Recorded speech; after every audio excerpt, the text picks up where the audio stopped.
Como expositor hemos invitado nada menos que a Herbert Cuba García. Muy buenos días, doctor. Bienvenido a este foro. Muy buenos días y un saludo a través suyo a todos los panelistas, al doctor Julio Esquiapa, al doctor Manuel Bernales, a Carlos Nalbarte, Carlos Melo Albarte Ajá. y a toda la población de Tacna, del sur del Perú y de todo el país. Muy bien. Entonces, Eh, vamos a dar la bienvenida también a don Julio Esquiapa. Piedra me ha venido a la memoria toda, digamos, esta faceta que le fue nada menos que estratega comunicacional de don Javier Pérez de Cuellar. Julio, muy buenos días y bienvenido a Tacna. Muy buenos días a ti y a todos los colegas que se encuentran en la línea, al doctor Cuba, a mi querido amigo Manolo Bernales, Ajá. en fin, a todos los participantes. Mucho gusto. Muy bien. Entonces, antes de presentar como expositor, ¿no? Eh, yo creo que la próxima semana vamos a invitar como expositor a don Julio, como también a Manuel, para darle, digamos, la luz de los reflectores en este tipo de foro panel que ya nos están copiando a nivel nacional.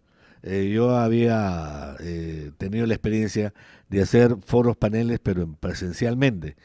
Eh, Estuve un poco a punto de tirar la toalla porque hacer foros paneles presenciales antes de la pandemia costaba muchísimo porque había que afrontar los pasajes, la estadía, etcétera, etcétera. Pero ahora con el uso de estas herramientas como el Zoom nos aminoran los costos.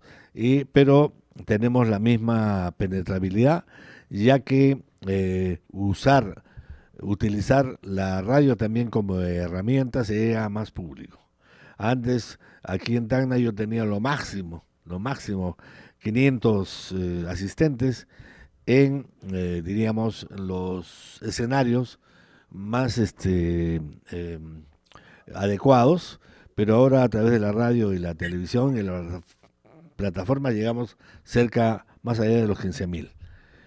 Bien, dicho esto, tengo que felicitar al doctor jefe Cuba García porque ayer en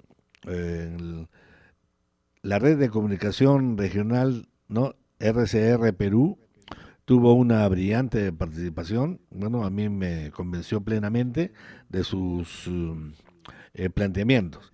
Y lo mismo escuché a Julio Esquiapa cuando participó en un set de televisión. De igual modo, son, creo yo, enfoques lúcidos que debemos escuchar. Entonces, vamos a darle a el doctor Heber Cuba García, ¿no?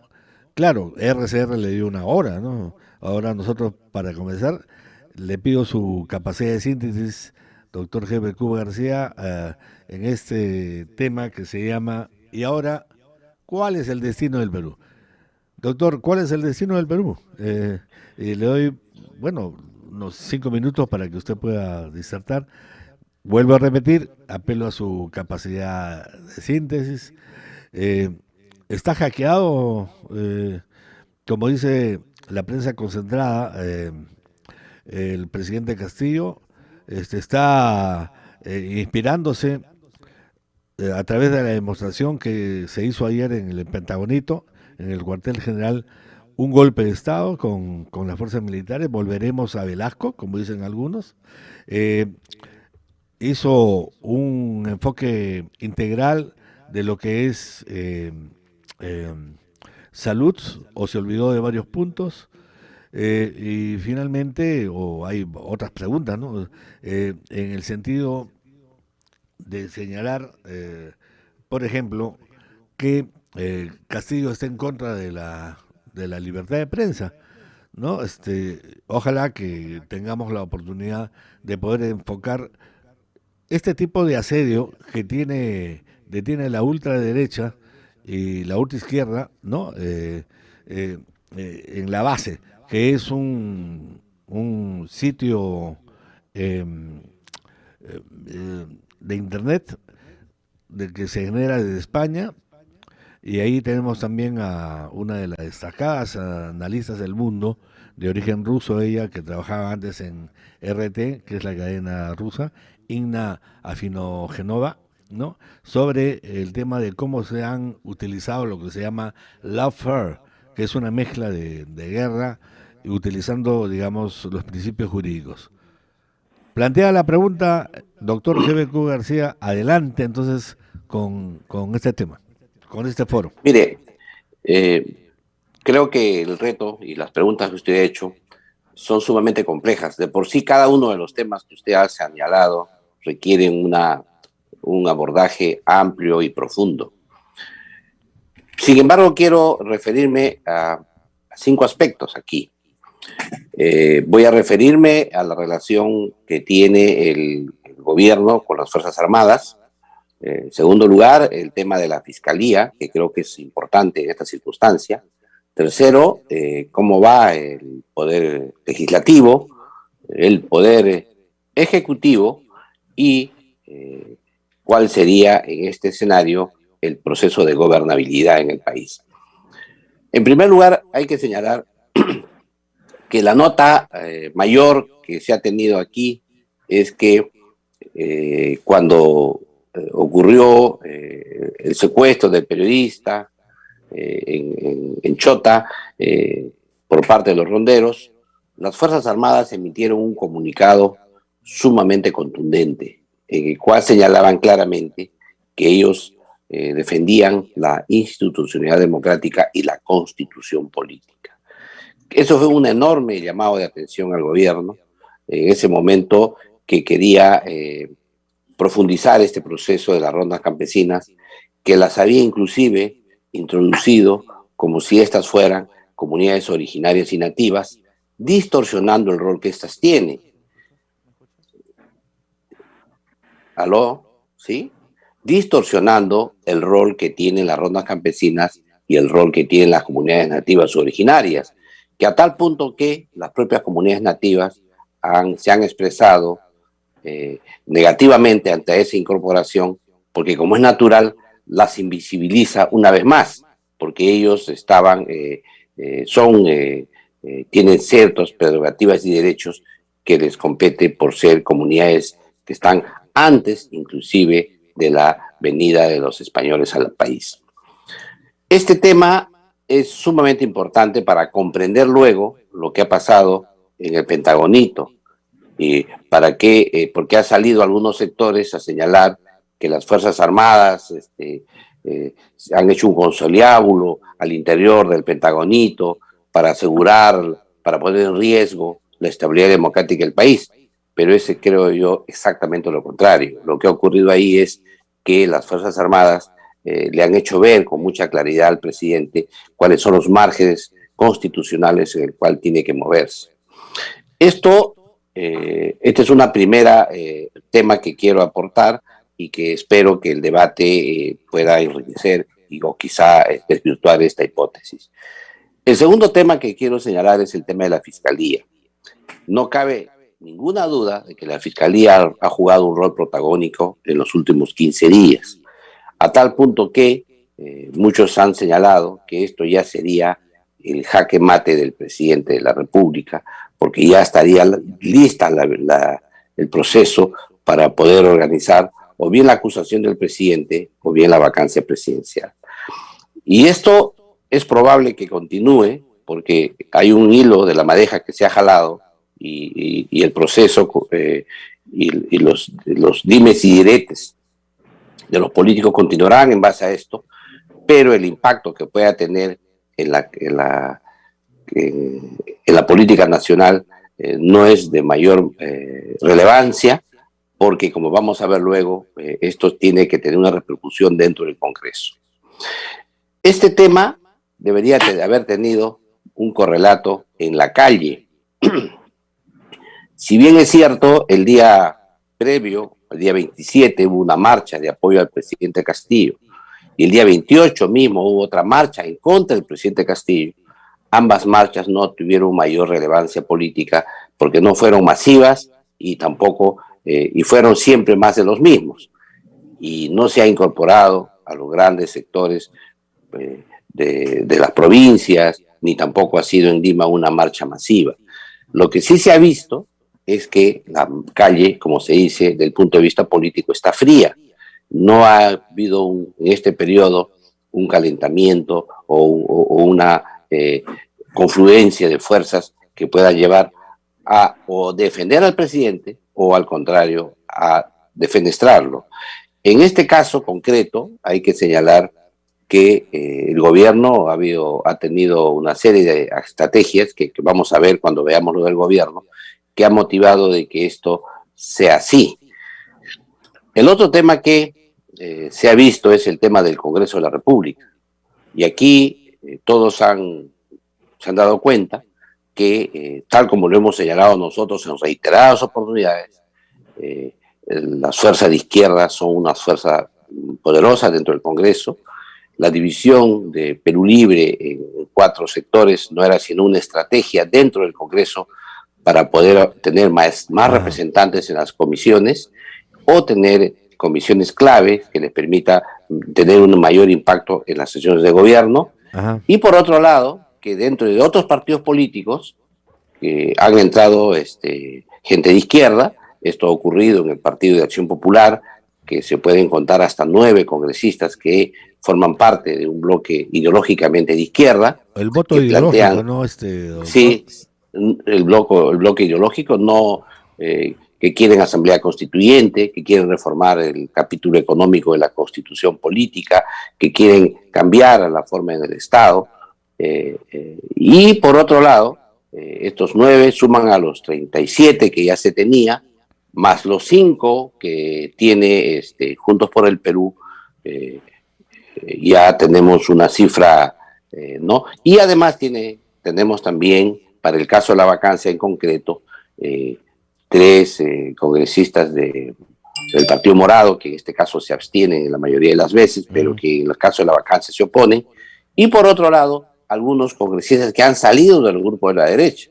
Hay que tomar en cuenta que Renovación Popular ha aportado varios, y también otros partidos políticos. En conclusión, lo que se tienen es un bloque ideológico de 53 a 54 congresistas en el Congreso de la República que van a ser imposible, porque son blindadores, van a ser imposible que pueda prosperar un periodo de vacancia o quizá inclusive la celeridad de un proceso de acusación constitucional, porque en esta etapa no estamos considerando, como la prensa señala, a los niños o a los corruptos del Congreso, etcétera. No, aquí estamos hablando de votos que se sabían desde el comienzo, que lo hemos señalado en reiteradas oportunidades, que existe un bloque fuerte de izquierda, inclusive quizás centro-izquierda, que hace un proceso de blindaje completamente a las acciones que tiene, a la fiscalización que se le puede hacer al Ejecutivo.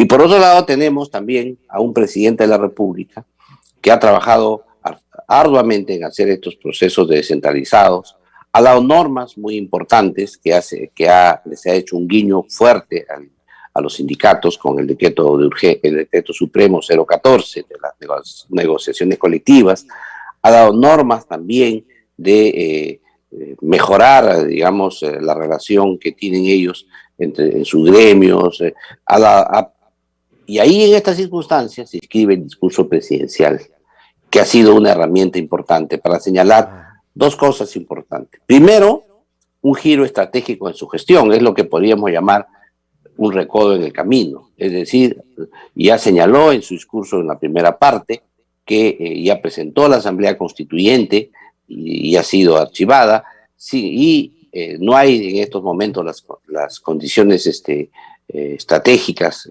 políticas para poder llevar a cabo esa reforma, y él se ha remitido a una serie de lineamientos que ya estaban en el plan general de gobierno que había presentado la ex ministra Mirta Vázquez, que habían salido, incluso salieron por decreto supremo, que son los 10 ejes de la política general de gobierno, que los ha pasado uno a uno por sector en su cumplimiento, pero no ha hecho una unidad para diseñar cuál es el norte estratégico.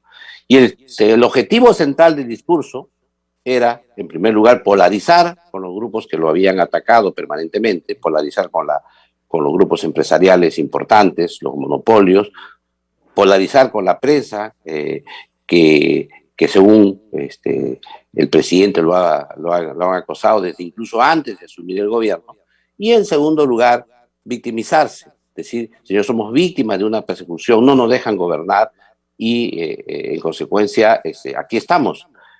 Y ha deslindado del tema de la corrupción al señalar que su entorno inmediato, que se ha equivocado, y haya sido su mea culpa, se ha equivocado en designar a estas personas que lo han traicionado a él, y por lo tanto él es inocente y se declara inocente de todas las acusaciones que se le hace.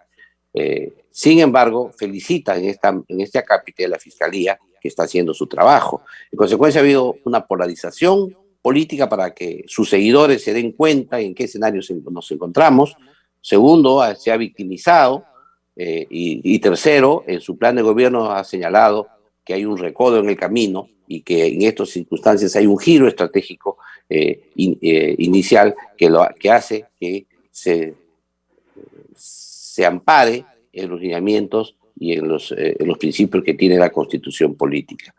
Es evidente que este escenario ha descolocado a la clase política nacional, ha descolocado primero a aquellos que esperaban que en esta etapa se debería presentar grandes discursos de profundización del proceso de cambio que el país requiere, otros que iban a avasallar ya la Constitución, inclusive otros que iban a hacer un cierre del Congreso con un golpe de Estado. Creo que este mensaje podría, como lo ha señalado el presidente, y le han dado una mejilla, y que no va a poner la segunda mejilla, sino va a extender la mano para que haya un gobierno entre ambos poderes. En consecuencia, en este escenario que se ha originado, la crítica ha sido inicialmente totalmente incrédula, porque, como se dice, no creían lo que escuchaban. Y entonces, como es natural en estas circunstancias, quiero resaltar que este discurso ha sido aprobado por el Consejo de Ministros. O sea que este debate se ha tenido que llevar al interior del Consejo de Ministros. Y debe haber sido muy duro, pero sí se nota aquí un giro estratégico, por lo menos en esta primera etapa. Hay un asunto adicional a esto que hay que tomar en cuenta, que vienen las elecciones regionales. ¿Y esto qué significa? Que tanto los partidos políticos que están en el Congreso, si no quieren ser avasallados por los movimientos regionales, porque en estos momentos los movimientos regionales están en auge en este proceso electoral, los partidos nacionales que están en el Congreso tienen que tener sumo cuidado en las acciones políticas que hagan, porque esto puede tener repercusión electoral importante. Por otro lado también, en el caso que la mayoría de los gobernadores regionales sean gobernadores sin partido, o sea, sean movimientos regionales autónomos, esto, como es natural, va a ser, a partir de enero, una nueva fuente de poder para el presidente Castillo, porque es obvio que el presidente va a hacer reuniones con los gobernadores regionales y puede generar una acción mucho más ligada a la población, porque acaban de ser elegidos, acabarían de haber sido elegidos, y frente al Congreso de la República.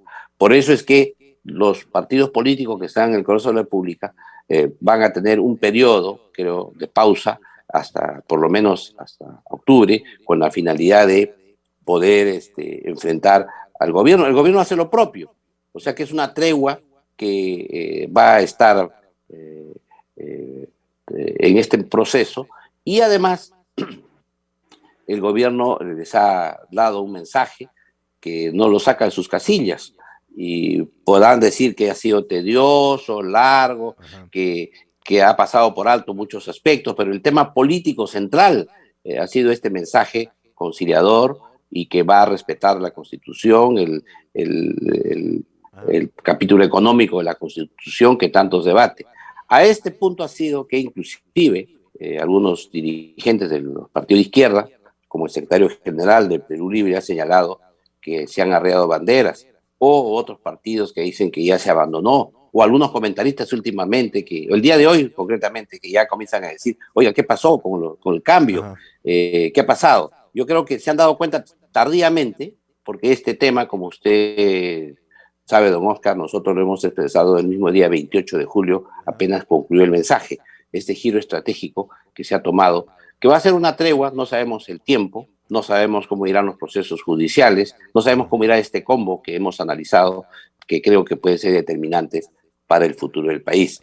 Lo concreto es hoy que el gobierno, para que este mensaje se vea fructífero, va a tener que asegurarnos que va a mejorar la gestión estatal, va a tener que mejorar la gestión en cada uno de los ministerios, debe mejorar la ejecución presupuestal y por otro lado tiene que darnos la posibilidad de que haya un gabinete ministerial dialogante, concertador, que pueda llevar a cabo lo que ha dicho, porque si esto no se plasma en la práctica en el más breve plazo, lo que puede pasar es que las contradicciones se agudicen de nuevo porque, claro, no cumple su palabra. Yo creo que hasta esta parte, don Oscar, es un apretado resumen de aquello que podríamos explanearlos mucho más en cada uno de los temas que he tratado y espero que haya satisfecho sus expectativas, don Oscar. Gracias. Mire, en este punto sí me gustaría decir algunos comentarios sobre la homilía del arzobispo de Lima. Esta homilía es la segunda parte de un capítulo que se inició con el momento que acudió el cardenal Barreto con el secretario ejecutivo del Acuerdo Nacional al presidente Castillo a proponerle un gabinete distinto al que tenía y a proponerle personalidades para que se puedan ocupar del destino del país. Esta parte de la homilía tiene que ver también con la propuesta que han hecho las organizaciones de la sociedad civil en el sentido de que el presidente Castillo mejor debería renunciar para dar pie debido a todo lo que está pasando en el país, a la coyuntura política, porque su posición ya es insostenible. En otras palabras, esto es una agenda que ya está diseñada, que no coincide con la agenda que tiene en el país la mayoría congresal y tampoco coincide con la agenda que tiene en el país el partido de gobierno o las izquierdas, para remarcar el plural, que son el sector del país. Esto concuerda más con una izquierda moderada que en el lenguaje coloquial los peruanos conocen como la izquierda caviar, es decir, es izquierda progresista que señala que la salida de Pedro Castillo debería ir con un proceso electoral general que pueda poner un nuevo gobierno a gente que realmente podría mejorar la política del país. Sin tomar en cuenta aquello que nos ha señalado el doctor Julio Schiappa, que dice pues que un país como el que tenemos nosotros, de informalidad, si se vuelve a repetir un proceso electoral en las mismas circunstancias, es probable que tengamos quizá incluso peores resultados. Entonces aquí es un debate y la iglesia, el primado de la iglesia peruana, ha entrado en esto de lleno y no ha sido, no ha tenido repercusión su mensaje en las esferas políticas porque precisamente se ha insertado en una línea de acción que ya viene señalándose con mucha insistencia para este proceso. Sin embargo, que no es mayoritario en el país, hay que decirlo, este movimiento ha ido perdiendo fuerza, en los procesos electorales nunca ha obtenido más del 0.5 o 1%, pero sí han tenido mucha actividad política desde las organizaciones no gubernamentales y desde grupos de pensamiento que han logrado insertarse en temas claves en la política nacional y que inclusive ya en el periodo del presidente Castillo, el presidente PPK, que lo natural era por naturaleza ideológica, digamos, la unidad de PPK con la perdedora Keiko Fujimori era lo natural. Sin embargo, manteniéndose esta estructura fuerte de poder, culminaron con la caída del PPK, culminó con Vizcarra y ahora vino Sagasti en esa línea de empoderamiento y que ahora sufren un ajuste de cuentas por parte del Poder Ejecutivo actual y la mayoría congresal. Este tema en este tema es donde se ha insertado esta homilía del arzobispo de Lima, y que la llamada que se hace a San Martín de la renuncia no es solo la renuncia. O sea, el tema del general San Martín no era solo la renuncia, era un tema también de manejo de soldados, de manejo de dinero, de empréstitos, de generar una gesta de emancipadora que requería mucho dinero, cosa que Bolívar sí tenía todo el apoyo del gobierno británico, y además tenía ya gobiernos constituidos como la Gran Colombia que le podían suministrar los fondos para ello. Y sabía eso, era consciente San Martín, que no era solamente sus dotes como general, sino necesitaba fuerzas adicionales materiales para lograr la independencia, y por eso es que él se ve obligado prácticamente a cederle el paso a Bolívar. Pero ya ese es un tema de discusión mayor. No ha trascendido lo que pasó en la entrevista de Guayaquil en detalle, pero nosotros los que hacemos análisis histórico nos damos cuenta que a veces las personas, esos gestos no son solo personales, sino son resultado de una serie de acciones muy materiales que llevan a tomar esas decisiones. Además, hay un detalle adicional. En este caso, la independencia del Perú, había un norte claro. El problema de la idea actual sería a quién dejo en el gobierno. O sea, yo renuncio, está bien, pero a quién le entrego el poder, a quién le dejo el gobierno. Y eso no tiene claro el presidente Castillo y no tiene claro la clase política peruana. Es decir, esa capacidad de renuncia no se da en las mismas condiciones. Los casos son tan distintos que no puede llevarse ni siquiera al nivel de analogía, porque aquí no hay otra personalidad importante que diga, bueno, sales tú, me hago yo cargo, y claro, los intereses nacionales están primero. Aquí tenemos una anomia del Estado, una desestructuración del país que no sabemos, y como lo ha dicho muy bien Manuel Bernales, cuál va a ser la solución a corto plazo. No es posible, porque hay una anomia total, de una desorganización de todo el Estado, los partidos políticos están diezmados y todo eso, y hace que una renuncia en estas circunstancias no sabemos si agravará mayor aún la crisis de lo que existe. Yo creo que en estas circunstancias creo que esa homilía ha tenido solo una agenda de un sector importante de la población, pero que no es mayoritario, y por otro lado no aporta, no abona a una salida importante de la crisis. Ajá. Creo más bien que ha pretendido dar un mensaje político a la Iglesia para culminar este proceso que se inició, como bien expliqué antes, con el cardenal Barreto. Ajá. Dicho esto, quiero señalar otro aspecto que creo que voy a resaltar ampliamente, que es el tema internacional. Adelante. Manuel Bernales nos ha hablado de una mirada internacional sumamente interesante, y claro, Colombia es un país que tiene bases militares americanas, es un país que está sumamente armado.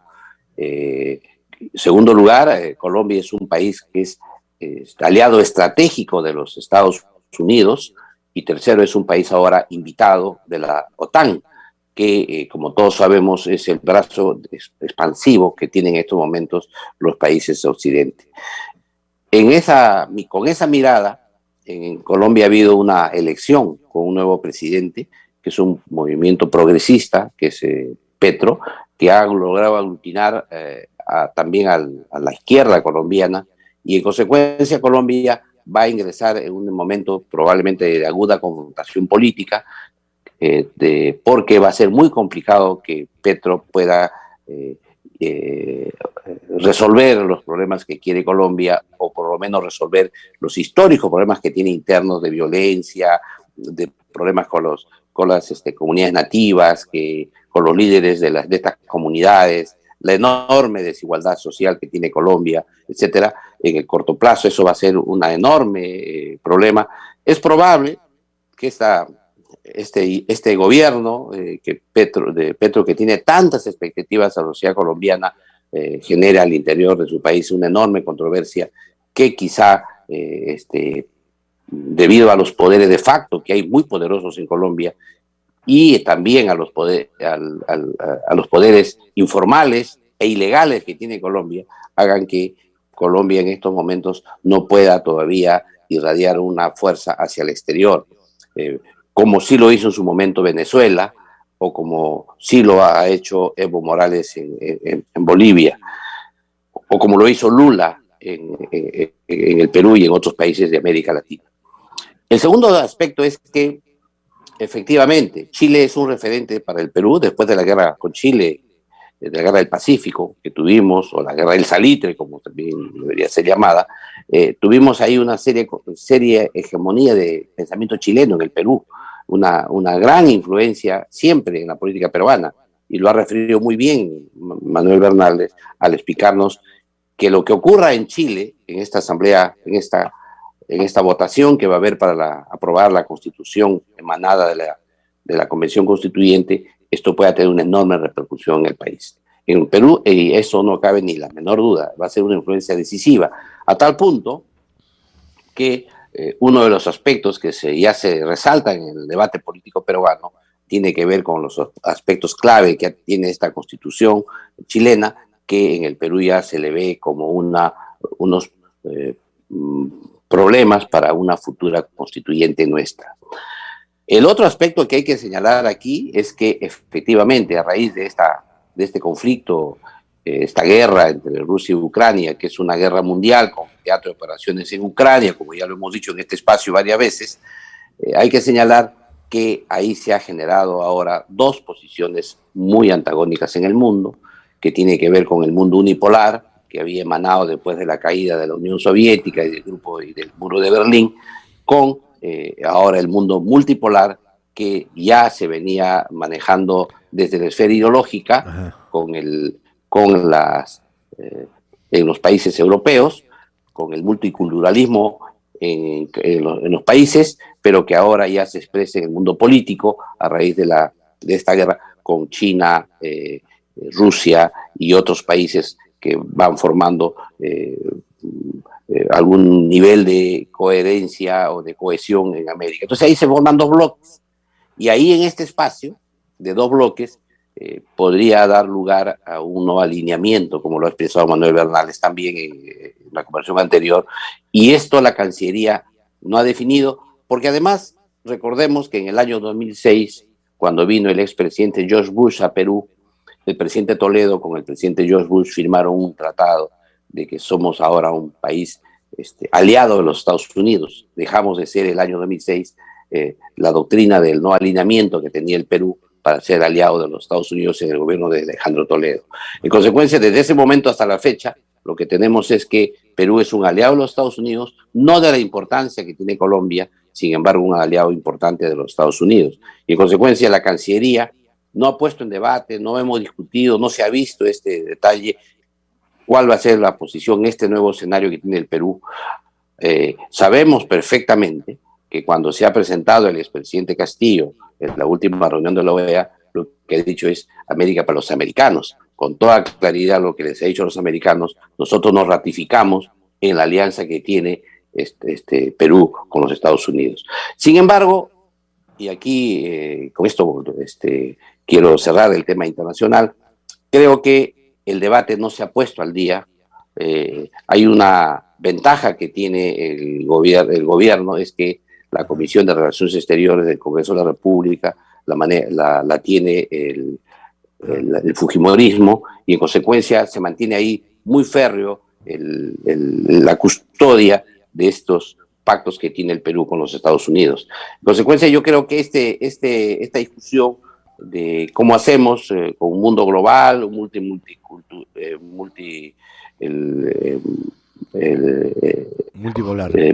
multipolar o una alianza, o hacemos un país no alineado, esta discusión que debería darse en el Perú, lamentablemente ninguna fuerza política lo ha tocado, no hay un partido político que lo haya siquiera puesto en discusión, salvo personajes independientes, como nuestro amigo Manuel Bernales, que lo ha puesto en agenda con mucha propiedad. Bien. Y el último punto que quiero sí referirme es el tema económico.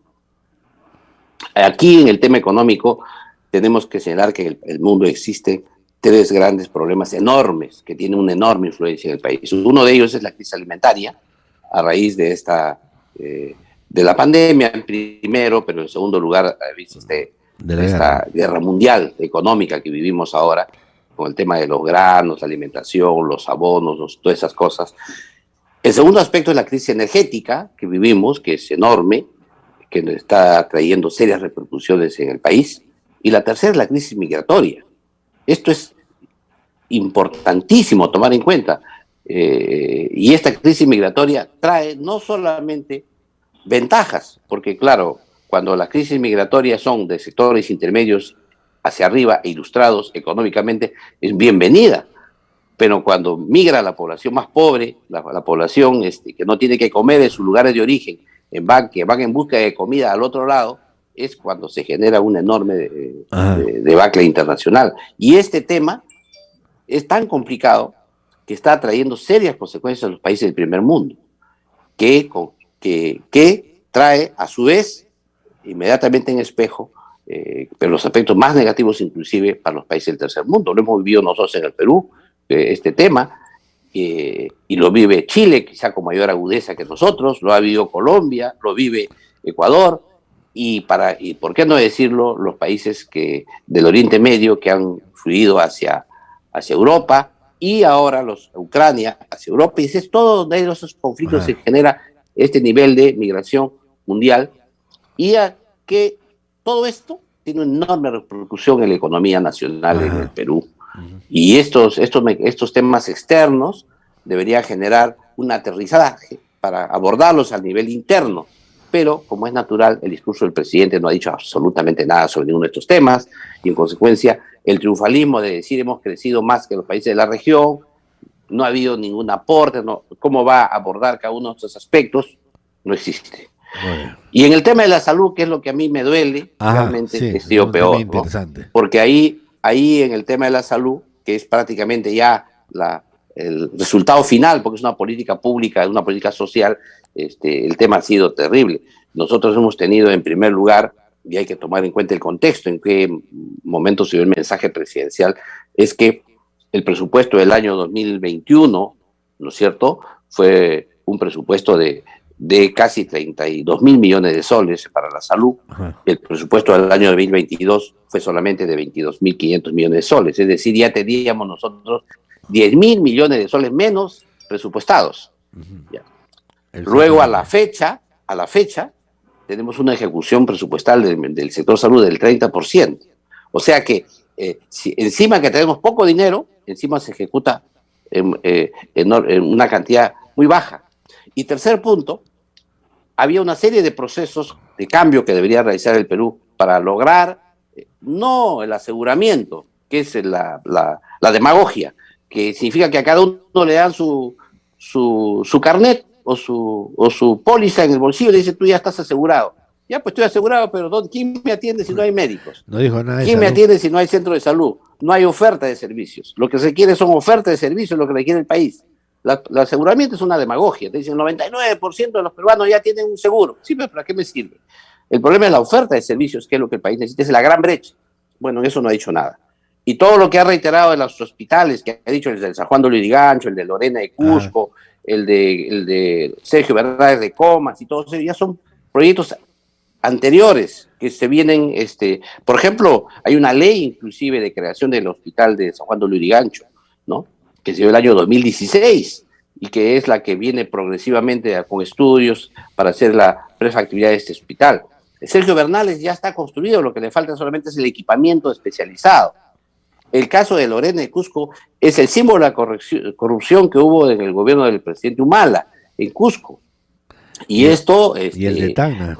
Y el de Tacna igual. Entonces, estas cosas que los ha vuelto a señalar el presidente no ofrecían ninguna novedad. Y además los montos que ha señalado, los 357 millones de soles que ha dicho que va adicionales al presupuesto. Ojo, estamos hablando de 22.500 millones que va a adicionar 350 millones cuando vio llegar a 32.000 millones. O sea, la cifra es pues una bicoca para ser repartido en 10 gobiernos regionales. O sea, cada gobierno regional le toca 35 millones. Esto es lo que ha ofrecido, y al margen de eso, también hay que preocuparnos enormemente porque no ha señalado el norte estratégico, es decir, cuál va a ser el modelo de salud para mejorar la oferta de servicios a los peruanos. Vamos a hacer un sistema único, un sistema fragmentado, segmentado como tenemos hoy, y aquí quiero hacer la aclaración. Fragmentado significa cuando un servicio de salud pertenece a un ministerio de salud, otro servicio pertenece a otro ministerio, el otro a otro ministerio, y no conversan entre ellos porque cada uno diseña sus normas, sus políticas, sus informes. Exacto. Y segmentado significa que cada segmento de la población, en función a sus ingresos, diseña su propio sistema de resolver su problema de salud. Hay un segmento poblacional más alto, tiene un sistema de resolver su problema, y un sistema de salud bajo, más pobre, pues va al seguro integral de salud. O sea, este sistema segmentado se ha acrecentado en los últimos 20 años, ha crecido el sistema porque el aseguramiento no ha resuelto, ha sido un seguro de pobre, que termina pobre finalmente, con muy pocos recursos. Con 1.960 millones de soles no se puede resolver la salud de 30 millones de peruanos, porque nosotros 3.5 millones de peruanos lo dejamos para la población pudiente, que sí lo puede resolver. Entonces, esos temas no los ha abordado, no los ha dicho cómo va a resolver esa fragmentación, esa segmentación, esa desarticulación que hay del sistema de salud en los gobiernos regionales, que se han formado casi cotos de poder autónomos, que no coordinan con los gobiernos nacional, con los gobiernos local. Es decir, todo eso no nos ha presentado ni el diagnóstico ni la solución. En consecuencia, esto es el discurso, seguimos en pero que es parte de la gran crisis general que vive el país, y que el gobierno se ha tratado de resolver la coyuntura política, tomar respiro, como se dice, dar un recodo en el camino, y para poder sobrevivir, que es la parte en que estamos nosotros viviendo. Gracias, don Oscar, esta parte. Le agradezco. Herbert Cuba García, analista político, experto en políticas de salud.